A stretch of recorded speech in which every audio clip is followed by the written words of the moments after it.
Okay चलो ध्यान आपजो। So chapter number 4 of chemistry, chemical kinetics. Okay, जिसके बारे में ऑलरेडी हमने स्टडी स्टार्ट की हुई है और ऑलमोस्ट टेक्सचुअल से 6 और दिस वन 6 क्वेश्चन तक कंप्लीट हो चुका है और 7 से आए, लेकिन मैं 6 एक बार रिपीट करवा देता हूँ। Explain the rate of reaction depend on the concentration as well as temperature. Rate of reaction जो है वो किसके लिए किस पे डिपेंड्स होता है? कॉन्सेंट्रेशन, दूसरा टेम्परेचर। तो average rate depends on its temperature, pressure and catalyst. Pressure change करने से, टेम्परेचर चेंज करने से और कैटालिस्ट चेंज करने से जो रेट है ना वो भी क्या हो जाएगा? चेंज हो जाएगा। The change in concentration of reactants as well as product. अगर concentration of reactants and concentration of product change होता है तो भी रेट चेंज होता है। Okay, the time taken for the change in concentration, time taken for that change in concentration to occur. Okay, concentration के अंदर जो चेंज हो रहा है वो चेंज होने के लिए जो टाइम है उस पर भी क्या है? रेट डिपेंड्स है, क्योंकि पर्टिकुलर टाइम में कितना कॉन्सेंट्रेशन चेंज हो रहा है उसी को हम क्या बोल रहे हैं? रेट बोल रहे हैं। क्या बोल रहे हैं? रेट। तो ये तीनों चीज है उस पर डिपेंड रहता है। अब ये जो फैक्ट है वो यहाँ पे दो ग्राफ के थ्रू बताया गया है। वो जो दोनों ग्राफ मैंने कल प्रीवियस लेक्चर में एक्सप्लेन किए थे, इसलिए ज्यादा डिस्कस नहीं कर रहा हूं। लेकिन when you take the time limit T1 to T2, you will get the which rate? Average rate. When you take the particular time, जब आप टेंजेंट ड्रॉ करके अगर आप स्लोप से जो फाइंड करते हो तो वो कौन सा रेट होगा? इंस्टेंटेनियस रेट होगा। और here again when you take the time limit then it will give you which rate? Average rate. और when you take the time t, particular time, तब वो आपको कौन सा रेट देगा? इंस्टेंटेनियस रेट देगा। बात समझ में आया? ओके, मेन बात मुझे ये समझाना था, इसलिए मैंने वापस इस क्वेश्चन को छुआ है। That is average rate. Average rate equals to change in concentration R2 minus R1 over T2 minus T1। But for the reaction for the reactants change in concentration is negative, तो to make it positive we have to put negative sign. Previous lecture में भी बताया था, delta r become negative. Negative को positive बनाने के लिए हमें क्या पुट करना है? Minus, negative sign. तो minus delta R by delta T. Similar way delta P2 minus P1 over T2 minus T1, यानी कि delta P by delta T, और that is nothing but positive. क्या हो जाएगा? पॉजिटिव। आया समझ में? आया ना?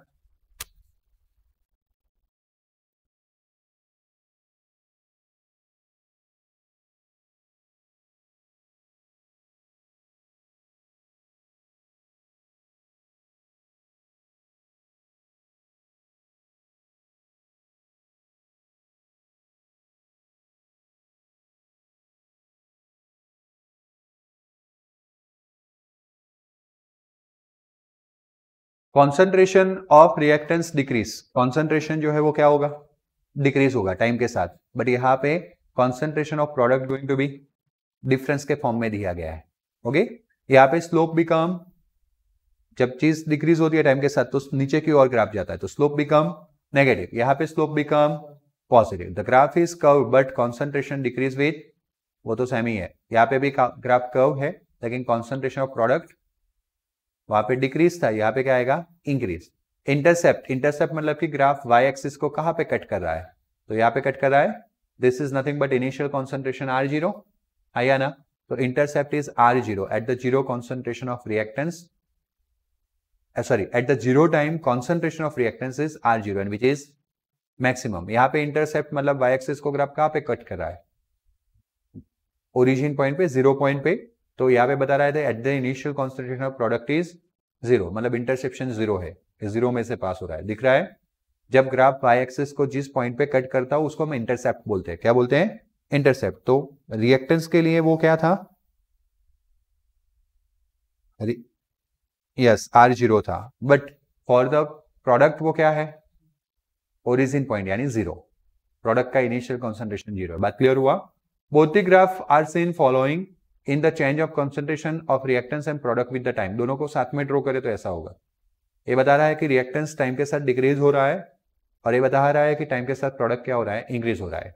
और जब रिएक्टेंस में कॉन्सेंट्रेशन के अंदर चेंज होना बंद हो गया, तब प्रोडक्ट के भी कॉन्सेंट्रेशन के अंदर चेंज होना बंद हो गया। आया समझ में? दोनों को साथ में ड्रॉ किया हुआ है। मेन कंसल्ट है, हमें 7 क्वेश्चन से आज आगे बढ़ना है। तो कल हमने एवरेज रेट के बारे में पता लगा दिया था, आज हम इंस्टेंटेनियस रेट के बारे में पढ़ेंगे, how it is determined, instantaneous rate और कैसे वो डिटरमाइन किया जाता है। Okay, so the thing is what कि अगर थोड़ा फिजिक्स याद कर ले जो हमने 11th साइंस के अंदर पढ़ा था चैप्टर नंबर 3 के अंदर, तो मैं मान लो कि हालोल टू बड़ौदा जा रहा हूं। Okay, Halol is the one town, second town is the Baroda, वैसा सिटी। ओके, तो मैं टाउन से सिटी जा रहा हूं, हालोल से कहा जा रहा हूं, बड़ौदा जा रहा हूं, तो the distance between this two place is 45 kilometre per hour, sorry 45 kilometer. Okay, and suppose I covered this distance in a 1 hour, then what is my speed? 45 kilometer per hour. And it means that जब से मैंने मेरा गाड़ी on किया, start किया, तब से जहां तक मैंने सेकंड सिटी बड़ौदा पे नहीं पहुंचा, तब तक मेरा स्पीड जो था वो 45 किलोमीटर पर आवर था। एम आई राइट और रॉन्ग? रॉन्ग। क्यों? क्योंकि मेरा बीच में स्पीड कहीं 0 होगा, कहीं पे ज्यादा होगा, 45 से ज्यादा होगा, कहीं पे कम भी होगा। बट जब मैंने total distance and total time लिया तो वो मुझे क्या बता रहा है? एवरेज। क्या बता रहा है? Average. But instantaneous particular time पे मैं बात करूं, इन बिटवीन बोथ प्लेट के बिटवीन में मैं कहीं पे रुका हुआ था, तो व्हाट इज माय स्पीड? 0। तो उस टाइम पे मेरा स्पीड 0 था, लेकिन वो एवरेज स्पीड बता रहा नहीं है। तो इसीलिए एवरेज स्पीड और इंस्टेंटेनियस स्पीड डिफरेंट होता है। आया समझ में? Likewise when you take over here time difference, rate of reaction average बन जाएगा। क्या बन जाएगा? एवरेज। बट आप पर्टिकुलर टाइम के लिए बात करते हो तब rate of reaction instantaneous rate of reaction होगा। और जब इंस्टेंटेनियस वर्ड यूज ना किया जाए तो आपको खुद समझना है कि वो कौन सा रेट ऑफ रिएक्शन है। नहीं, इंस्टेंटेनियस ही है। इंस्टेंटेनियस वर्ड ना यूज किया जाए तो वो पर्टिकुलर टाइम के लिए ही है, बट अगर टाइम का लिमिट यूज किया जाए तो समझ लेना कि वो एवरेज है। क्या है? Average. Definition: the rate at a particular moment of time that is called instantaneous rate. Instantaneous rate में इंस्टेंटेनियस वर्ड बोलने की जरूरत नहीं है। एवरेज रेट हो तो एवरेज वर्ड बोलना ही पड़ेगा, उसके बोले बिना चलेगा नहीं। It is expressed by the R instant. Rate के लिए आर, इंस्टेंटेनियस के लिए instant. Explanation: instantaneous rate is the rate for smallest time interval. Okay, आप लिखना चाहते हो तो स्मॉलेस्ट टाइम इंटरवल लिख सकते हो।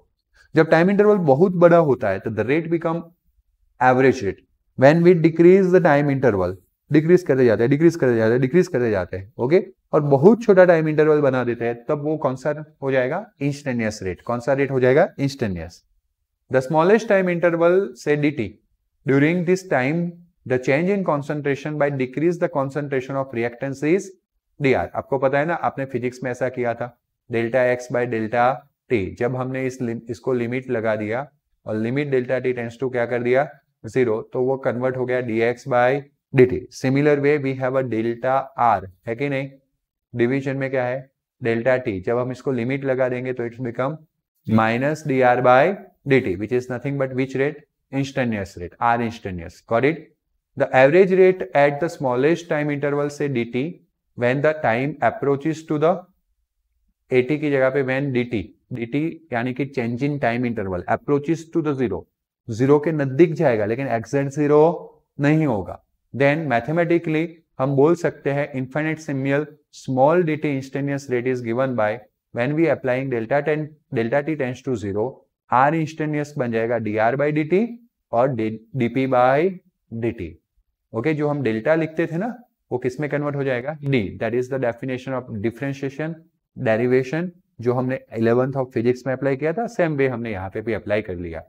हाँ, उसको नेगेटिव क्यों लिखा ही है ना, ए वाला ना, ऊपर भी नेगेटिव तो मैंने ऑलरेडी बताया ना कि for the reactants concentration going to be change, और वो भी डिक्रीज हो रहा है, तो डिक्रीज हो रहा है तो चेंज क्या हो जाएगा? नेगेटिव। रेट को पॉजिटिव बनाने के लिए आगे क्या लिखा है?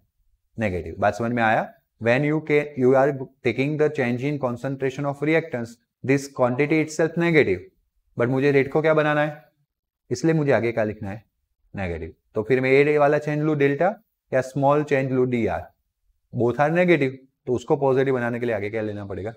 बट प्रोडक्ट के केस में नहीं होगा। देखो, प्रोडक्ट के अंदर नेगेटिव नहीं है, क्योंकि प्रोडक्ट धीरे धीरे क्या हो रहा है? इंक्रीज हो रहा है, तो मतलब वो डेल्टा पी जो है वो पॉजिटिव आ रहा है, तो वो पहले से पॉजिटिव है।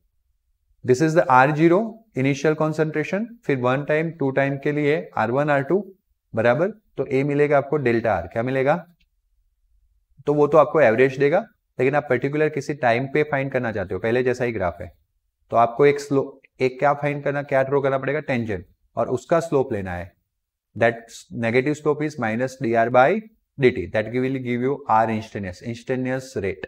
और वो स्लोप कैसा आएगा, क्योंकि ये रिएक्टेंस है, अगर प्रोडक्ट होता तो पॉजिटिव, क्योंकि वो इंक्रीज होता। आया समझ में, है ना।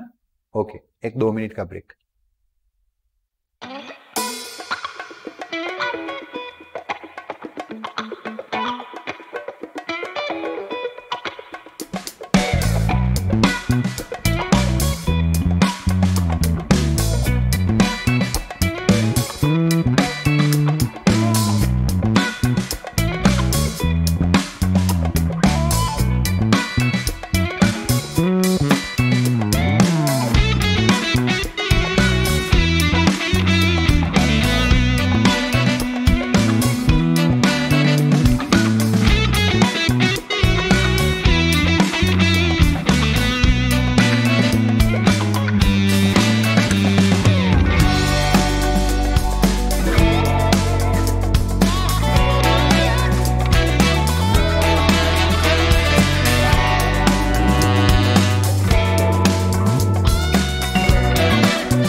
सो 7 क्वेश्चन में कोई डाउट हो तो पूछिए फटाफट से। कंफर्म ना? वो सिर्फ इंस्टेंटेनियस रेट के लिए है, जो हमने 11th में पढ़ा था वैसा ही delta x by delta t होता है, limit delta t tends to 0 लगाते हैं, d x by d t बन जाता है, यहाँ पे d r by d t बन जाएगा। बात समझ में आया? ओके, नाउ आगे बढ़ते हैं। Explain the relations between the rate of reaction and stoichiometric coefficients of balance chemical equation with example. जब हम कोई केमिकल इक्वेशंस को लिखते हैं तो generally we are going to या we are trying that should be a balanced one. Okay, आपने 10th में सीखा था कि बैलेंस केमिकल इक्वेशंस हमें क्या इंफॉर्मेशन दे सकता है, और जनरली हमने हैबिट भी बनाया है कि जब भी कोई केमिकल रिएक्शन लिखते हैं तो कौन से फॉर्म में होना चाहिए? बैलेंस। खास करके ऑर्गेनिक में, ऑर्गेनिक के अलावा इनऑर्गेनिक में हम उसको फॉलो करते हैं, ऑर्गेनिक में ज्यादातर हम उसको ओमिट कर लेते हैं। ऑर्गेनिक में हमारा फोकस रहता है कि रिएक्टेंस क्या है, प्रोडक्ट क्या है। ऑर्गेनिक रिएक्शन में इसीलिए ऐसा हम करते हैं क्योंकि ऑर्गेनिक रिएक्शंस के अंदर हमें एक से ज्यादा प्रोडक्ट मिल सकते हैं, तो हम मेन प्रोडक्ट पे फोकस करते हैं मेन जब केमिकल रिएक्शंस लिखते हैं तो। बट इनऑर्गेनिक के अंदर जो ऑर्गेनिक के अलावा का सारा पार्ट है वहां पे हम बैलेंस केमिकल रिएक्शन लिखते हैं।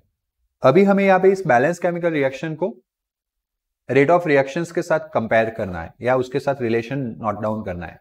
सो if the reactants and the product each have the stoichiometric coefficient 1, then each has the 1 mole stoichiometric. So it is represented, so representation of the rate is very easy for R convergence to P. आपने एक hypothetical reaction लिया जिसमें reactance convert हो रहा है किसके अंदर? Product. 1 mole of reactance converts into 1 mole of product. इसका मतलब क्या है? R के आगे 1 है, P के आगे 1 है, इसका मतलब क्या हुआ? 1 mole reactants converts into 1 mole product. और उसके लिए हमने देखा था ना, R average equals to minus delta R by delta t equals to delta p by delta t. देखा था कि नहीं ये इक्वेशन? यस और नो? ओके, बट ये तो तब जब आपका 1 मोल में से 1 मोल बन रहा है। ऐसे इक्वेशन यहां पे भी है।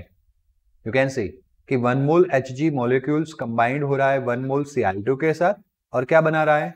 1 मोल HgCl2। बैलेंस है या नहीं है? एक side left hand side 1 Hg, यहाँ पे भी 1 Hg, यहाँ पे 2 Cl, वहां पे भी 2 Cl। यस और नो? Is it balanced ना? Yes. Okay. और according to this one, हमें एक्चुअली वेलोसिटी नहीं, क्या फाइंड करना है? वेलोसिटी वर्ड लिखेंगे ही नहीं, हम क्या लिखेंगे? Rate of reaction. Rate of reaction जो होता है minus delta concentration of Hg divide by delta T, क्योंकि Hg रिएक्टेंस है तो रिएक्टेंस के कॉन्सेंट्रेशन में जो चेंज हो रहा है उसको डिवाइड करेंगे चेंज इन टाइम से, और आगे क्या रखेंगे? Minus, negative sign. फिर अगेन क्लोरीन क्या है? रिएक्टेंस। क्या है? रिएक्टेंस। तो क्या आएगा? Minus delta change in concentration of Cl2 division में चेंज इन टाइम। बट जब हम प्रोडक्ट पे जाएंगे तो प्रोडक्ट में change in concentration of product divide by delta T.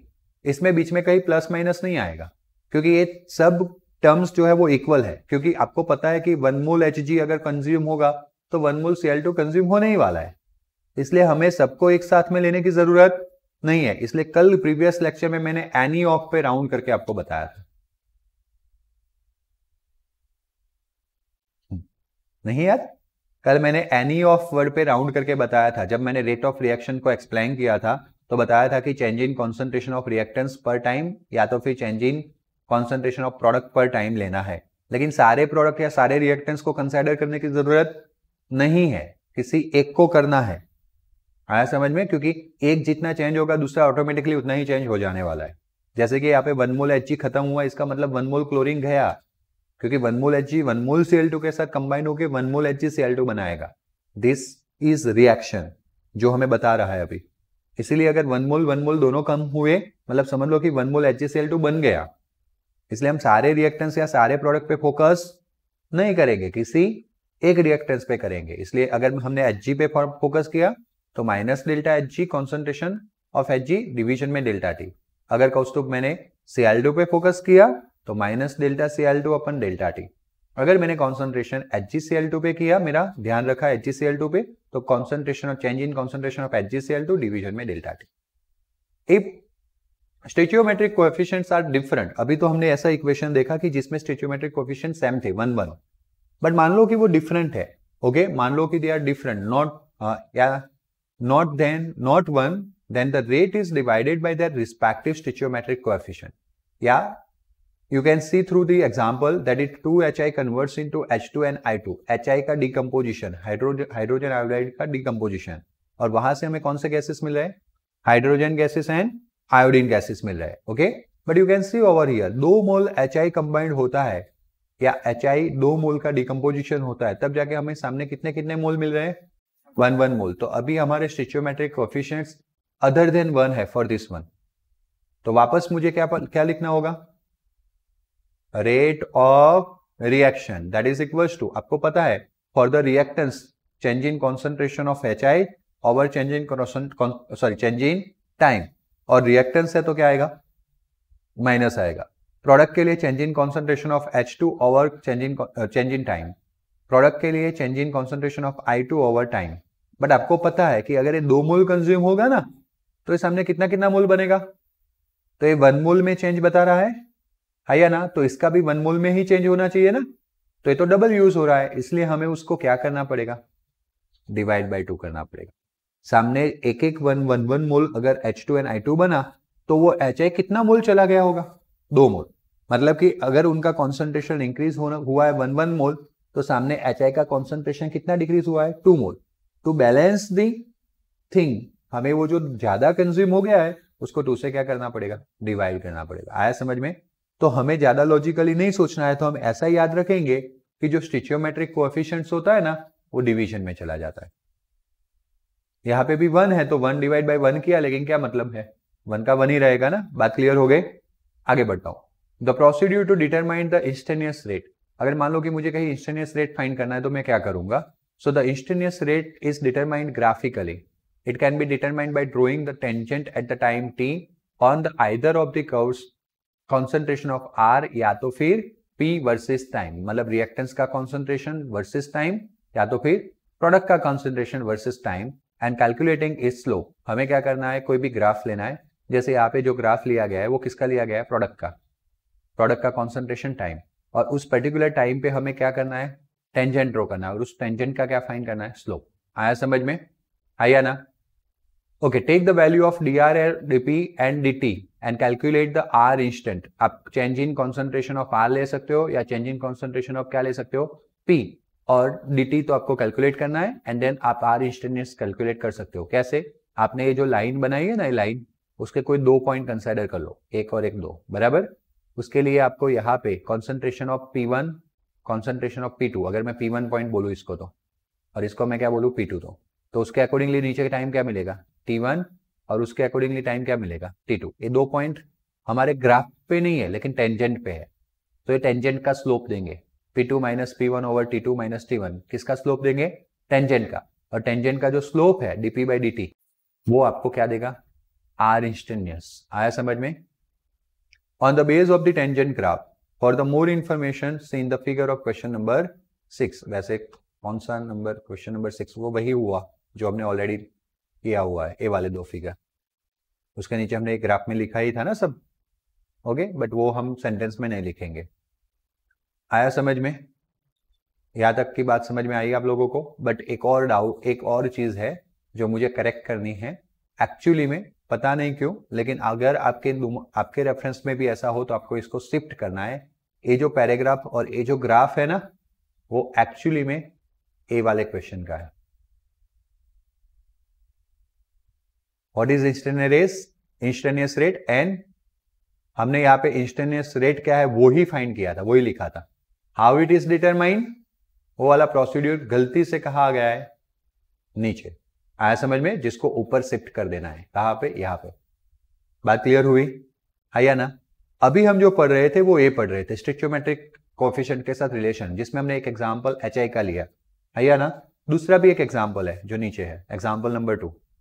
2NH3 converts into N2 + 3 mole of H2. तो उस वक्त रेट ऑफ रिएक्शन, अब वेलोसिटी नहीं लिखा, रेट ऑफ रिएक्शन क्या लिखेंगे? तो सबसे पहले हमारा रिएक्टेंस कौन है? तो change in concentration of NH3 over change in time. आगे क्या आएगा? क्योंकि रिएक्टेंस है, कितने मोल है उसके, तो वो डिवाइड होगा 2 से. लाइकवाइज ये क्या है? प्रोडक्ट में कौन है? N2. Change in concentration of N2 divide by change in, कितने कोएफिशिएंट है? 1, तो किसी से भी डिवाइड करना नहीं है. फिर ये H2, change in concentration of H2 और चेंज इन टाइम, प्रोडक्ट है तो पॉजिटिव, कितने मोल है या कितने स्टिचोमेट्रिक कोएफिशिएंट है 3, तो कितना आंसर आएगा 1/3। बात क्लियर हो गई, आया ना। तो मतलब कि अगर स्टिचोमेट्रिक कोएफिशिएंट्स अदर देन 1 होते हैं तो हम रेट को डिफाइन करने के लिए जो हमने माइनस dr/dt या dp/dt लिया है उसको स्टिचोमेट्रिक कोएफिशिएंट से डिवाइड कर देंगे। क्या कर देंगे? डिवाइड। बात क्लियर हुई ना? ओके, नेक्स्ट क्वेश्चन है average rate of reaction decrease with the concentration of reactants, explain with the example. Okay, average rate of reaction जो है वो कॉन्सेंट्रेशन ऑफ रिएक्टेंट्स के साथ डिक्रीज हो रहा है। कहने का मतलब अगर आप कोई केमिकल रिएक्शन कर रहे हो, आपने कोई रिएक्टेंट्स लिया है, इनिशियल टाइम में रिएक्टेंट्स का जो कॉन्सेंट्रेशन होता है ज्यादा होता है, तो रेट ज्यादा होता है। जैसे जैसे कॉन्सेंट्रेशन कम होता जाएगा रिएक्टेंट्स का, रेट भी क्या होता जाएगा? डिक्रीज होता जाएगा। तो this rate is proportional to the concentration of reactants. इसका मतलब तो ऐसा ही हुआ ना कि ए रेट जो है वो किस पे डिपेंड है? कॉन्सेंट्रेशन ऑफ रिएक्टेंट्स पे। जाहिर सी बात है अगर कॉन्सेंट्रेशन जो है वो ज्यादा होगे, बहुत ही ज्यादा होगे, तो क्या होगा? रेट बढ़ जाएगा। अगर वो कम होगे तो रेट डिक्रीज हो जाएगा। आया समझ में? यस और नो? तो example C4H9Cl chlorobutane plus OH minus, है ना। ए एग्जांपल देखने जाए तो चैप्टर नंबर 10 का है।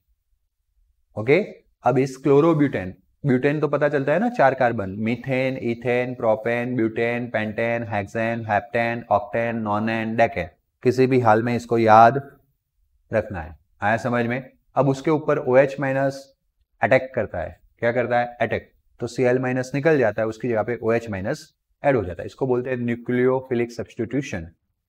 न्यूक्लियोफिलिक मतलब क्या होता है आरती? उसके अलावा न्यूक्लियोफिलिक तुम्हारा भाई था?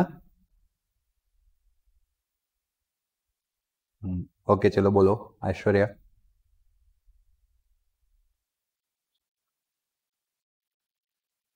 Now, but what is my question? What is nucleophile? My question is, what is nucleophile? Neha, last pain of कर दे। किसी को आता है? वैसे वो तो तुमने सब्स्टिट्यूशन के बारे में बताया, जो ऐश्वर्या ने आंसर दिया ना, that is for the substitution. एक को निकाल के दूसरे को जाना है, उसको बोलते हैं रिप्लेस करना, सब्स्टिट्यूट करना। तो सब्स्टिट्यूशन हो गया। सही है कि एक न्यूक्लियोफाइल दूसरे न्यूक्लियोफाइल की जगह लेगा तो कौन सा होगा? Substitution. But what is nucleophile? File is used for a philic. File word जो है वो किसके लिए यूज किया जाता है? फिलिक। फिलिक का मतलब होता है अट्रैक्शन। फिलिक का मतलब क्या होता है? अट्रैक्शन। यस। अब न्यूक्लियस की ओर अट्रैक्ट कौन होता है?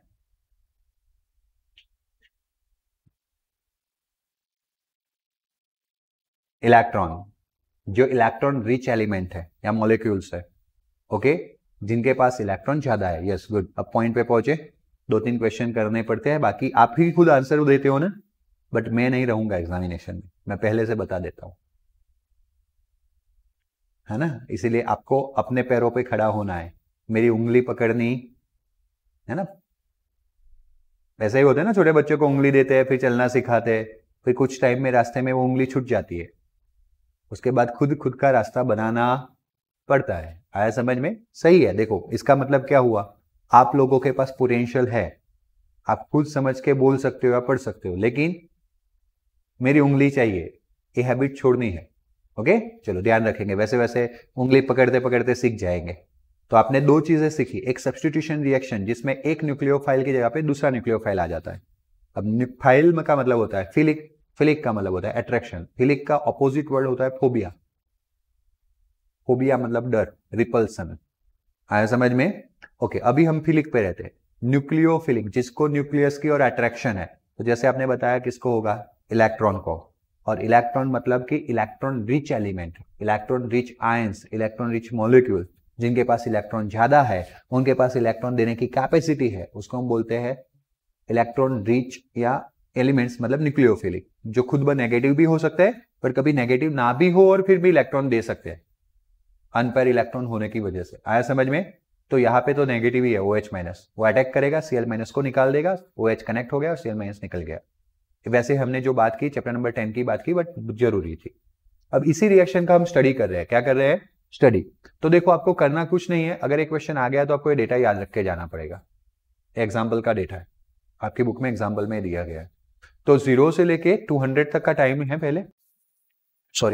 पहले हमने 0 से लेके 50 सेकंड लिया। एवरी 50 सेकंड पे हम रिकॉर्डिंग कर रहे हैं, यानी कि हमारा ऑब्जर्वेशन रिकॉर्ड कर रहे हैं। दिख रहा है 0 से 50, 50 से 100, 100 से 150, 150 से 200, 200 से 300। एवरी 50 सेकंड का टाइम है हमारा। टाइम इंटरवल कितने सेकंड का है? 50। और जब हम टाइम इंटरवल दे रहे हैं ना, तो हमें एवरेज रेट मिलेगा। क्या मिलेगा? तो देखो आर एवरेज। आर एवरेज क्या होता है? Change in concentration of reactance. Reactance में कौन है? क्लोरोब्यूटेन। क्या है? क्लोरोब्यूटेन। तो क्लोरोब्यूटेन का सेकंड टाइम पे, मतलब T2 टाइम पे कॉन्सेंट्रेशन माइनस T1 टाइम पे कॉन्सेंट्रेशन, और नीचे डिवीजन ऑफ टाइम, मतलब डिवीजन में टाइम चेंज। आया समझ में? इनटू अभी जो आपको आंसर मिलने वाला है ना, जो 1.90 है, that is not answer, but actually answer है 1.90 इंटू 10⁴। वो 10⁴ सब में है, इसलिए कहां रख लिया है? ऊपर रख लिया है, कॉमन रख लिया है। बात समझ में आया? बट यू कैन सी जैसे जैसे जैसे जैसे टाइम जा रहा है 1.90, 1.70, 1.58, 1.40, 1.20, it is the practical data. Which data? Practical का डेटा है, प्रैक्टिकल से डिफाइंड किया हुआ डेटा है, डायरेक्टली कोई ओरली लिखा हुआ डेटा नहीं है। तो इस प्रैक्टिकल के थ्रू हमें जो मिला वो क्या दिखने मिला कि जैसे जैसे टाइम जा रहा है रेट ऑफ रिएक्शन क्या हो रहा है? कम, डिक्रीज। और वी नो लॉजिकली कि when time pass concentration of reactance decrease है ना। टाइम जैसे जाएगा रिएक्टेंस किस में कन्वर्ट होगी? प्रोडक्ट में। तो कॉन्सेंट्रेशन ऑफ रिएक्टेंस क्या हो रहा है? तो with the decrease in concentration of reactants there is a decrease in the rate of reaction. हुआ प्रूफ? है ना, हमें वही तो प्रूव करना था ना कि rate of reaction decrease with concentration of. तो क्लियर, ये डेटा से हमने करना है। ओके, इस क्वेश्चन के लिए आपको याद रखना पड़ेगा, कोई ऑप्शन नहीं है, सही डेटा के ही मार्क्स है, खुद के डेटा नहीं चलेंगे। कहां पे? 200। हाँ वो नहीं, प्रिंटिंग मिस्टेक नहीं, वो फिर वहां पे 100 रखा हुआ है time limit. Okay, time span कितना कर दिया है? 100, क्योंकि अगर वो 50 पे रहते ना तो बहुत ज्यादा फर्क नहीं आता। हाँ, बस हमें इतना याद रख ले लो, 3 रखोगे तो भी चलेगा, लेकिन करेक्ट रखना याद। 3 तो चाहिए एटलीस्ट, बट याद कैसा रखना? वो T1 T2 पे कॉन्सेंट्रेशन दिए होंगे। अब देखो इतना सारा, देखो बुक में क्या किया गया है, इसमें क्या किया गया है आंसर में। देखो उन बुक में क्या है, T1 भी दिया है, T1 पे कॉन्सेंट्रेशन है कितना वो भी दिया है, T2 भी दिया है और T2 पे कॉन्सेंट्रेशन कितना है वो भी दिया है। फिर आपको 2 कॉन्सेंट्रेशन मिल गए, आप चेंज कैल्शियम में कर सकते हो सब्सट्रैक्शन, और फिर वो आंसर यहाँ पे रखो। ओके, और फिर T से डिवाइड भी करना है, डेल्टा T से। तो ऐसे देखने जाए तो T1 याद रखना है, T2 याद रखना है, R1 याद रखना है, R2 याद रखना है, R2 माइनस R1 करना है, T2 माइनस T1 करना है, और फिर दोनों का रेशियो लेना है। तो ये तो बहुत लंबा हो जाएगा। उससे अच्छा है हमें सिर्फ इस क्वेश्चन को एक्सप्लेन करना है, 3 लाइन खत्म कर लो। इसमें तो इसको तो याद रखने में ज्यादा दिक्कत, इसमें थोड़ा याद रख लो। और इस क्वेश्चन के आने के चांसेस 0% है, 0.1 है। आया समझ में? ध्यान रखा जाता है, बट ऐसा भी नहीं बोल रहा हूं कि एकदम 0% है। It's approaches to 0। ओके, तो अभी आपको याद रखना है कि नहीं, वो आप पे है। इसका मतलब हमें बट कंक्लूजन याद रखना है। हमें कंक्लूजन क्या मिला? The time increase rate of reaction with respect to. Okay, अब टाइम इंक्रीज होता है तो कॉन्सेंट्रेशन ऑफ रिएक्टेंस डिक्रीज होता है, कॉन्सेंट्रेशन ऑफ रिएक्टेंस डिक्रीज हो रहा है तो रेट ऑफ रिएक्शन भी क्या हो रहा है? डिक्रीज हो रहा है। आया समझ में? चलो, what is rate low? Okay, now listen. अब धीरे धीरे करके हम हमारे इस चैप्टर में आगे जा रहे हैं। अब हमारे रेट को समझ लिया हमने, एवरेज रेट समझ लिया, इंस्टेंटेनियस रेट समझ लिया। अब हमें रेट लो को समझना है। क्या समझना है? रेट लो को। And give the relations between the rate of reaction and concentration of reaction. A rate of reaction concentration पे डिपेंड्स है, वो भी प्रीवियस क्वेश्चन में हमने समझ लिया। हाउ इट इज डिपेंड, कैसे वो डिपेंड है कॉन्सेंट्रेशन ऑफ रिएक्टेंस पे, उसको डिफाइन करता हुआ जो लो होता है उसको हम बोलते हैं रेट लो। क्या बोलते हैं? रेट लो। आया समझ में? So rate of reaction depends upon the experimental condition. सबसे पहले तो कोई भी रिएक्शन का रेट एक्सपेरिमेंटल कंडीशन, कौन से टेम्परेचर पे, कौन से प्रेशर पे, कौन से कैटालिस्ट के प्रेजेंस में रिएक्शन हो रहा है, उस पर डिपेंड होता है। क्योंकि ये सारे ऐसे फैक्टर्स है जो रेट ऑफ रिएक्शन को क्या कर सकते हैं? ऑल्टर्ड, चेंज कर सकते हैं। बात समझ में आ रही है? मैं बहुत फास्ट नहीं जाऊंगा, सेंटेंस धीरे धीरे बोल के जाऊंगा, आपको याद रखते जाना है। Such as concentration of reactants. देखो एक्सपेरिमेंटल कंडीशन में सबसे पहले आता है कॉन्सेंट्रेशन ऑफ रिएक्टेंस, जो मैं प्रीवियसली नहीं बोला था। ये भी आता है। अगर गैसेस है तो गैसेस के केस में हम कॉन्सेंट्रेशन को क्या मान लेते हैं, प्रेशर मान लेते हैं। दूसरा मैंने बोला था वैसे ही टेम्परेचर, तीसरा मैंने बोला था वैसे catalyst. The rate of chemical reaction at a given temperature may be depend on concentration of one or a more reactants as well as products. But अगर मैं टेम्परेचर को फिक्स कर देता हूं और मैं कैटालिस्ट भी फिक्स कर देता हूं या तो यूज ही नहीं करता हूं, तो मेरे दो फैक्टर हट गए। रेट ऑफ रिएक्शन डिपेंड्स किस पे था, कॉन्सेंट्रेशन। गैस के लिए प्रेशर ही कॉन्सेंट्रेशन होता है। दूसरा था कैटालिस्ट, तीसरा था टेम्परेचर। मैं कैटालिस्ट को यूज ही नहीं करने वाला हूं, फैक्टर हट गया। मैं टेम्परेचर को कांस्टेंट कर देता हूं, तो अब टेम्परेचर में चेंज आ रहा नहीं है। तो अगर अब रेट ऑफ रिएक्शन चेंज होगा तो वो एक ही फैक्टर की वजह से होगा, दैट इज कॉन्सेंट्रेशन। आया समझ में? So the representation of rate of reaction in terms of concentration of reactants is known as rate law. अब ये रेट ऑफ रिएक्शन जो है ना, वो किसी एक के कॉन्सेंट्रेशन पे भी डिपेंड हो सकता है, किसी दो रिएक्टेंस के भी कॉन्सेंट्रेशन पे डिपेंड्स हो सकता है, प्रोडक्ट के भी कॉन्सेंट्रेशन पे डिपेंड्स होता है। बट आपको स्टिचियोमेट्रिकली अकॉर्डिंगली पता है कि अगर इतने रिएक्टेंट्स कंबाइंड हो गए तो इतना प्रोडक्ट बन के आने वाला है। इसलिए प्रोडक्ट को ज्यादातर हम रेट लो में लेते नहीं है, बट डिपेंड्स किस पे रखते हैं, change in concentration of reactants. Reactants के कॉन्सेंट्रेशन को ज्यादा ध्यान में लेते हैं। अगर आपको रेट बताना है, लिसन केयरफुली, अगर आपको रेट को रिप्रेजेंट करना है तो आप किसी एक का चेंज इन कॉन्सेंट्रेशन ले सकते हो, लेकिन रेट लो को डिफाइन करना है तो वो रेट जिन जिन के भी कॉन्सेंट्रेशन पे डिपेंड्स है वो सारे रिएक्टेंट्स आएंगे। सपोज को एक रिएक्शन में ए एंड बी रिएक्टेंट्स है, अगर मुझे रेट को बताना है तो change in concentration of a upon time अकेला, change in concentration of b upon time अकेला, रेट बताने के लिए। बट अगर मैं रेट लो को डिफाइन करने की बात कर रहा हूं तो रेट इक्वल्स टू सामने दोनों के कॉन्सेंट्रेशन आएंगे, ए एंड बी। आया समझ में? तो रेट और रेट लो डिफरेंट है। पहले बात क्लियर हुई? ओके, आगे बढ़ते हैं। इट इज कॉल्ड, मतलब कि एक ऐसा रिप्रेजेंटेशन जिसमें रेट ऑफ रिएक्शन को हम कौन से टर्म में रिप्रेजेंट कर रहे हैं, concentration of reactants, that is known as rate law. It is also called rate equation or also called rate expression. उसको रेट इक्वेशन भी बोलते हैं या रेट एक्सप्रेशन भी बोलते हैं। आया समझ में? The rate of reaction decrease with the passage of time, जो हमने प्रीवियस लेक्चर में प्रीवियस क्वेश्चन में कंक्लूड किया। जैसे टाइम बढ़ता गया, 300 सेकेंड तक था, रेट क्या होता गया, डिक्रीज होता गया। As the concentration of reactants going to B, और टाइम बढ़ता जाएगा तो कॉन्सेंट्रेशन भी डिक्रीज होगा। Conversely rate generally increase with when reactants concentration, उससे उल्टा रेट जो है वो इंक्रीज होगा। क्या होगा? इंक्रीज। कब? जब रिएक्टेंट्स का कॉन्सेंट्रेशन क्या होगा, इंक्रीज। ज्यादा कॉन्सेंट्रेशन होगा तो रेट भी ज्यादा होगा। आया समझ में? ओके, that means कि rate of reaction is proportional to concentration of reactants। आया समझ में?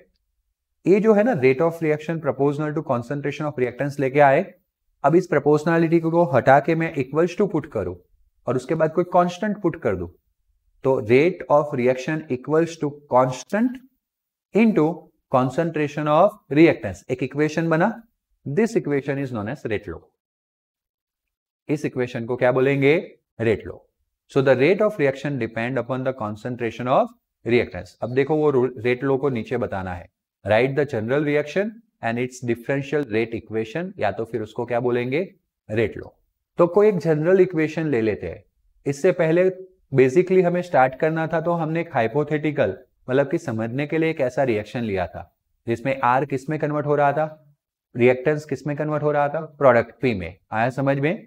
अब दूसरा एक रिएक्शन लेते हैं जिसमें A and B both are reactants combined with each other and converts into C and D. और आपको पता है कि रेट को डिफाइन करने में स्टिचियोमेट्रिक कोएफिशिएंट काफी काम के हैं। डिवाइड भी किया था ना अभी, इसलिए मुझे स्टिचियोमेट्रिक कोएफिशिएंट भी लेना पड़ेगा। तो ए का कितना मोल है, स्मॉल ए, बी का कितना मोल है, स्मॉल बी, सी का कितना मोल है, स्मॉल सी, डी का कितना मोल है, small D, and that's where A, B, C, D are nothing but stoichiometric coefficients of reactants as well as products। अब इसके रेट एक्सप्रेशन को कैसे रिप्रेजेंट करेंगे, है ना? बहुत ही अच्छे तरह से बनाया गया है। देखो, आपको क्या करना पड़ता है, कोई भी थ्योरी को रेडी करने के लिए पहले हेडिंग्स रेडी करने। इसमें 3 हेडिंग है, general reaction, rate expression, rate law. फिर उसके अंदर का लिटरेचर रेडी करना है। ओके, बुक में नहीं होगा, बुक में सीधा ही जाता है सब। ओके, तो लिसन केयरफुली, अगर मुझे रेट एक्सप्रेशन को रिप्रेजेंट करना है तो अभी हमने देखा था कि rate is proportional to concentration of reactants, word में लिखा हुआ था कि नहीं लिखा हुआ था, हाँ या ना? तो कॉन्सेंट्रेशन ऑफ रिएक्टेंस, रिएक्टेंस में यहाँ पे कौन आ रहा है, आप जितना बोलोगे उतना आएगा, कौन आ रहा है, ए एंड बी, तो concentration of A, concentration of B. But कभी कभी हम लिखते हैं ना, it is depend on square of concentration, cube of concentration, कोई पावर भी तो पता होना चाहिए ना, बट वो पावर अभी हमें पता, तो what we have to write down X and Y. Here these exponents x and y may or may not be equals to stoichiometric coefficient. x and y कभी a and b जितने भी हो गए, मतलब a का coefficient small a भी हो सकता है, एक्सपोनेंट में x की जगह पे a भी हो सकता है, y की जगह पे b भी हो सकता है, हो भी सकता है ना भी हो, that does not depend on stoichiometric coefficient. कभी कुछ रिएक्शंस में मैच हो जाता है, कभी कोई रिएक्शन में मैच नहीं भी होता है, बात समझ में आया? Okay, Above equations can be written as, मैंने बोला था when we remove the proportionality sign we have to put constant and equals to, तो equals to के साथ constant क्या आया, this k is known as proportionality constant, और over here rate constant, reaction of rate को represent कर रहे हैं तो rate constant बोलेंगे। so माइनस, अभी rate को मैं डिफरेंशियल फॉर्म में लिख दूं तो पता है ना rate को instantaneous rate minus dr by dt equals to k का k, a का पावर x, b का power y, this is nothing but rate law या डिफरेंशियल रेट इक्वेशन। डिफरेंशियल इसलिए बिकॉज यहाँ पे डेरिवेशन आ रहा है, डिफरेंशिएशन आ रहा है, बात क्लियर हो गया, है या ना Kaustubh? This is known as differential rate equation या रेट लॉ। वापस कंक्लूड कर लू एक ही मिनट में, तो हमने सबसे पहले R2P रिएक्शंस के लिए change in concentration of R, change in concentration of P divide by time किया डेल्टा T, तो हमें रेट एवरेज मिला। जब हमने उसको डेल्टा T टेंड्स टू 0 लगा दिया, इंस्टेंटेनियस रेट मिला। रेट पे कौन से फैक्टर इफेक्ट करते हैं वो देखा, उसमें हमने दो को निकाल दिया, temperature and pressure and catalyst, दोनों को निकाल दिया, तो रेट सिर्फ और सिर्फ कॉन्सेंट्रेशन पे डिपेंड होता है। रेट कॉन्सेंट्रेशन पे कैसे डिपेंड्स है उसके लिए हमने रेट लॉ को डिफाइन किया, उस रेट लॉ को रेट डिफरेंशियल रेट इक्वेशन भी बोलते हैं, जो फाइनली निकल के आया minus dr by dt equals to k in the bracket concentration of reactants, जिसमें यहाँ पे a एंड b लिया हुआ है, तो a एंड b का concentration power we don't know, that's why a का पावर x, b का power y, this power this exponent may be equals to stoichiometric coefficient, it may not be equals to stoichiometric coefficient, कोई rule नहीं है, आया समझ में? Up to now कोई doubt है? Okay, the proper proportionality constant k of differential rate equation is called, वैसे यहाँ पे बोल ही दिया था, वापस सेंटेंस रिपीट किया गया, कोई डाउट है? इससे पहले हमने जितना मैंने साइकिल करवाया वो तो ठीक है, उससे पहले हमने केमिकल रिएक्शंस का study thermodynamics and chemical kinetics में कैसे किया जाता है वो डिस्कस किया था प्रीवियस लेक्चर में, याद आ रहा है ना? ओके, अब रेट लो और रेट एक्सप्रेशन ऑलरेडी हमने डिफाइन कर दिया है, लेकिन that is for our reaction, hypothetical reaction, जिसमें हमने खुद एग्जाम्पल बनाया था, ए का ए मोल, बी का b mole converted into c to c mole and d to d mole, है या ना? बट अगर रियल एग्जाम्पल लिख के देखे, इस चैप्टर में स्पेशलिटी ये है कि आपको जो एग्जाम्पल अंदर दिए हैं वही लिखने हैं, खुद का नहीं लगाना है। मानो कि NO plus O2 gives NO2 दिया है, आपको आता हो H2 plus I2 gives 2H तो भी नहीं लेना है। क्यों? क्योंकि ये जो एक्सपोनेंट होते हैं ना, इसके ऊपर 2 आया, इसके ऊपर 1 आया, दे आर नॉट फिक्स, वो स्टिचियोमेट्रिक कोएफिशिएंट हो भी सकते हैं ना भी हो, वो तो सिर्फ और सिर्फ हमें तब पता चलता है जब हम एक्सपेरिमेंट करते हैं।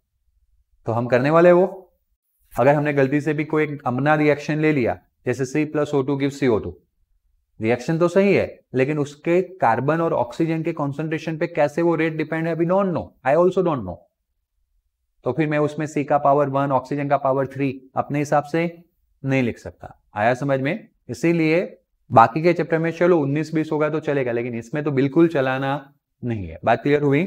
Okay, rate low is the expression in which reaction rate is given in terms of molar concentration. ये जो कॉन्सेंट्रेशन हम यहाँ पे लेने वाले हैं that is in a molarity, molarity यानी विच कॉन्सेंट्रेशन? मोलर, मोलारिटी का फॉर्मूला पता है ना, मोल पर litre, okay, of reactance with each terms raised to a some power। Rate expression को हमने रिप्रेजेंट किया है इन टर्म्स ऑफ मोलर कंसंट्रेशन, और एवरी टर्म के ऊपर कोई ना कोई क्या है, पावर। एटलीस्ट कुछ ना हो तो जीरो भी होगा, नेगेटिव भी हो सकता है। ओके, ऐसा नहीं कि नहीं होगा। नेगेटिव का मतलब इनवर्सली प्रोपोर्शनलिटी में है। बात क्लियर हो रही है?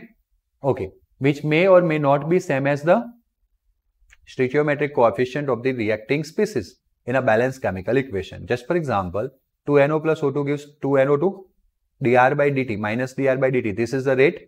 Rate equals to rate constant K and concentration of reactants, not product. पता है ना यहाँ पे concentration of reactants. तो reactants में कौन आया? NO और यहाँ पे कौन आया? O2. For this reaction, power are same as stoichiometric coefficient. देखो यहाँ पे क्या है? 2. तो यहाँ पे क्या आया? 2. यहाँ पे क्या है? 1. तो यहाँ पे क्या आया? 1. यहाँ पे सेम है इस रिएक्शन के लिए। इसका मतलब ऐसा नहीं कि हर एक रिएक्शन के लिए ऐसा होगा। इस रिएक्शन का लकीली रिएक्शन है कि जिसमें मैच हो गया। आया समझ में? तो x equals to 2 which is coefficient of NO and y equals to x था यहाँ पे। एक्चुअली में हमने a एंड b लिया था ना, तब x एंड y बोला था, इसलिए लिखा है y equals to 1 which is the coefficient of O2। Okay, वैसे coefficient of O2 is not written, मतलब ऐसा बताना चाह रहे हैं कि यहाँ पे कुछ लिखा नहीं है, but it is accepted as a what? 1, ऐसा बताना चाह रहे हैं। बात क्लियर हुआ? तो मैं आगे आपको बताने वाला हूं ऐसे भी रिएक्शन है जिसमें स्टिचियोमेट्रिक कोएफिशिएंट यानी पावर मैच नहीं होते। वही क्वेश्चन है, बाय गिविंग 3 एग्जांपल। आपको खुद 3 एग्जांपल लेने हैं और बताना है, कौस्तुभ पढ़ना मेरे साथ क्वेश्चन और उसके साथ सब पढ़ना, कि that exponents of the concentration term are same or not as that stoichiometric coefficient in a balanced chemical reaction। आपको खुद बताना भी। अभी हमने जो एग्जांपल देखा था ना, उसमें मैच हो रहा था। तो यहाँ पे कुछ एग्जांपल्स ले रहे हैं, हमें एग्जांपल खुद का नहीं लाना है। आप देखोगे इसके अंदर रेफरेंस के अंदर तो वही एग्जांपल है जो बुक में दिए गए, इसलिए हमें वही लिखने हैं जो दिया गया है। Okay, so in the following balanced equation stoichiometric coefficient are expressed as exponents of concentration। जैसे reactance 1 is the formation of what? NO2. Here it is the reaction number 1. It is like this, 2NO plus O2 converts into 2NO2 and the differential form of this rate expression बोलो, rate law बोलो, differential rate equation बोलो, all are same। आया समझ में? and that is nothing but rate को generally हम minus dr by dt लिखते हैं, that is equals to rate constant K, concentration का रिएक्टेंस का कॉन्सेंट्रेशन विथ सम पावर। और यहाँ पे इस रिएक्शन को तो हम आगे के क्वेश्चन में स्टडी करके आए, सेम रहता है 1 and 2 and 1। तो आ गया पाया 2 and 1। तो दिस रेट लो या the rate low is not theoretical but it must be determined experimentally. मतलब कि ए जो आया ना उसके ऊपर पावर 2 and 1 वो हमने थियोरेटिकली नहीं लिया, वो कैसे एक्सपेरिमेंटली डिटरमाइन किया गया है। बट यस, इसका जो पावर है वो स्टिचियोमेट्री के साथ मिलता आ रहा है, that is coincident. Okay, so in the following reaction the value of exponent is different and it is determined by which method? हाँ, एक्सपेरिमेंटल मेथड। भले अबव रिएक्शन में क्या हुआ, मैच हो गया, तो आपको ऐसा लगता है कि थियोरेटिकली ऐसा बैलेंस इक्वेशन बना दो और उसके सामने जो स्टिचियोमेट्रिक कोएफिशिएंट होगा वो पावर में रख देंगे, तो वो रॉन्ग है, क्योंकि आप नीचे कुछ एक्सप्रेशन देखने वाले हो। जैसे कि आप देखो, पहला रिएक्शन दिया है CHCl3 जिसका नाम होता है chloroform, CHCl3 chloroform, 10th chapter में नाम भी पढ़ने वाले हैं। या टेट्रा क्लोरोमीथेन, एक कार्बन होता है तो methane, not tetra, try chloromethane, 3 है तो ट्राई हो जाएगा, प्लस Cl2। तो एक Cl जो है वो अंदर अटैच हो जाएगा और एक Cl हाइड्रोजन के साथ अटैच होगा, तो हाइड्रोजन के साथ वो क्या बनाएगा? HCl और वो CCl4, टेट्रा क्लोरोमीथेन। अब ये जो टेट्रा क्लोरोमीथेन बनाने का ये जो रिएक्शन है उसका अगर रेट एक्सप्रेशन में लिखूं तो वापस आपको याद रहेगा कि rate equals to minus dr by dt equals to rate constant. यहां तक कोई प्रॉब्लम नहीं है। फिर 2 रिएक्टेंट्स लेने हैं, CHCl3 एंड Cl2, उनका कॉन्सेंट्रेशन आ गया विथ सम पावर, लेकिन ये जो पावर है that is not decided by theory से डिसाइड होने वाला नहीं है, इसके कोएफिशिएंट आने वाले नहीं है। देखो चलो, इसका तो कोएफिशिएंट आ गया 1, दिख रहा है, कुछ पावर नहीं है मतलब 1, बट यहां पे 1 कोएफिशिएंट था, बावजूद भी यहां पे पावर कितना है? तो this is decided by practical method, not a theoretical method. आया समझ में? तो ये 2 एग्जांपल से हमें क्या पता चला? ऊपर वाले एग्जांपल में हमें ऐसा पता चला कि ये जो रेट लो एक्सप्रेशन है, रेट लो है, रेट एक्सप्रेशन जो है या डिफरेंशियल रेट इक्वेशन जो है, उसमें राइट हैंड साइड कॉन्सेंट्रेशन के जो पावर आते हैं those are equal to the stoichiometric coefficient, और दूसरे इक्वेशन से वो पता चला those are not equal to the stoichiometric coefficients. इसलिए हमने रूल बनाया कि the exponent of the concentration may और may not equals to stoichiometric coefficient. बात समझ में आई? समझना बहुत जरूरी है। तो यहाँ पे देखा कि 1/2 is the exponent of chlorine gas, मतलब sorry concentration of chlorine, but it is not the coefficient of Cl2 in this reaction. यहाँ पे पावर तो आ रहा है लेकिन वो यहाँ पे सेम नहीं था। दूसरा एक ऐसा एग्जाम्पल बताया गया है कि CH3COO C2H5 whenever there is a COO in between, this functional group is known as ester। मैं बातें बोलता जाऊंगा, रुकूंगा नहीं, ताकि ये अभी से आप याद रखना स्टार्ट करो, कहीं ना कहीं ऑर्गेनिक में काम आएगा। जिसमें C डबल बॉन्ड O बीच में आता है उसको हम एस्टर बोलते हैं, ESTER, एस्टर फंक्शनल ग्रुप बोलते हैं। Got it? अब ये जो एस्टर फंक्शनल ग्रुप है ना, इसको मैं इस तरह से रीडिफाइन कर सकता हूँ। C double bond O actually में स्ट्रक्चर ऐसा होता है, C2H5, जो C डबल O है ना वो C डबल बॉन्ड O और O होता है। एक्चुअली में A बॉन्ड ब्रेक हो जाता है, C एंड O के बीच का सिंगल बॉन्ड ब्रेक होता है। एंड वाटर के अंदर आपको पता है H एंड क्या होगा, OH, एक पार्ट H दूसरा पार्ट OH। ऑक्सीजन के साथ हाइड्रोजन कनेक्ट होता है और यहाँ पे कार्बन का बॉन्ड ब्रेक हुआ ना, तो उस कार्बन के साथ OH कनेक्ट होता है, तो बन गया CH3COOH, CH3COOH बराबर, और C2H5OH। क्लियर हुआ? तो एस्टर को अगर हमने H2O ऐड कर दिया, एस्टर के अंदर क्या ऐड किया, H2O, तो आपको मिल गया एसिड और दूसरा मिल गया अल्कोहल। क्या मिल गया, अल्कोहल। इससे उल्टा रिएक्शन आप पढ़ने वाले हो ऑर्गेनिक के अंदर, when we add the acid and alcohol it will make ester by removing the water molecule. उल्टा, ये दोनों ऐड हो गए तो रिमूविंग द वाटर मॉलिक्यूल और वो बनाएगा एस्टर। इस रिएक्शन को एस्टरिफिकेशन बोलते हैं, making process of ester. Ester बनाने का ये प्रोसेस है, उसको हम बोलते हैं एस्टरिफिकेशन।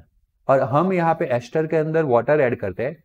वाटर ऐड करने के प्रोसेस का नाम होता है हाइड्रोलिसिस। क्या नाम होता है? So this reaction is for hydrolysis of ester. ये जो रिएक्शन है वो किसके लिए है, हाइड्रोलिसिस ऑफ एस्टर। अगर हम हाइड्रोलिसिस ऑफ एस्टर करते हैं तो हमें कार्बोक्सिलिक एसिड प्लस अल्कोहल मिलेगा। बात क्लियर हुआ? आपको यही याद होना चाहिए था, ये तो आपको खुद पता चल जाएगा यहां से, जैसे मैंने सिखाया। सीखना जरूरी है। मैंने इस चैप्टर की बातें कम की, बाकी एक्स्ट्रा इंफॉर्मेशन ज्यादा दी ताकि आपको ऑर्गेनिक में कोई दिक्कत ना हो। अब अगर हम यहाँ पे रेट एक्सप्रेशंस को बताएं तो rate equals to -dr/dt equals to concentration, sorry rate constant K और कॉन्सेंट्रेशन ऑफ रिएक्टेंट्स, एक और एक दो कॉन्सेंट्रेशन आएंगे। आ रहे हैं कि नहीं? बट यहाँ पे पावर 1 है और H2O के ऊपर पावर 0 है, मतलब उसको लिखू ना लिखू कोई फर्क पड़ने वाला नहीं। तो देखा यहाँ पे भले कोएफिशिएंट 1 था, भले वो रिएक्टेंस के तौर पे प्रेजेंट था, लेकिन H2O के कॉन्सेंट्रेशन पे रेट डिपेंड नहीं होता। आया समझ में? और यहाँ पे इसका कोएफिशिएंट 1 था तो यहाँ पे पावर 1 है। और इस तरह से हम बोल सकते हैं H2O act as a reactants in the reaction, but experimentally it is determined that rate of reaction does not depend on H2O। H2O है तो सही रिएक्टेंस, लेकिन उस पर रेट डिपेंड नहीं है। And so rate law of any reaction can not be predict by merely looking at the balance chemical equation. अगर किसी रिएक्शन का हम केमिकल इक्वेशन बना दे बैलेंस, तो उसको देख के हम रेट ऑफ रिएक्शन को नहीं बता सकते, रेट लो को बता सकते नहीं है। ओके, थियोरेटिकली हम, मतलब कि थियोरेटिकली हम नहीं बता पाएंगे, but must be determined through experimentally हम उसको डिटरमाइन कर पाएंगे। आया समझ में? बोलो कोई डाउट? ओके, अब थोड़ा आगे बढ़ते हैं। रेट लो हमने पढ़ लिया, अब उससे थोड़ा आगे जाते हैं। Right general equation of the reaction and what explain is order of, sorry explain आगे आएगा, व्हाट पीछे आएगा। Explain what is the order of reaction and which is it's value. तो कोई भी जनरल रिएक्शन जो अभी हमने लिया था वो ले ले। ABB gives CC and DD। So differential rate expression जो था वो -dr/dt, rate -dr/dt equals to rate constant K, A का पावर x, B का power y, where the value of x and y determines experimentally. देखो आ गया ना, AX and y जो एक्सपेरिमेंटली हमें डिटरमाइन करनी है, and which are same or not to A and B। A and B जितना हो भी सकता है या तो फिर नहीं भी हो सकता है।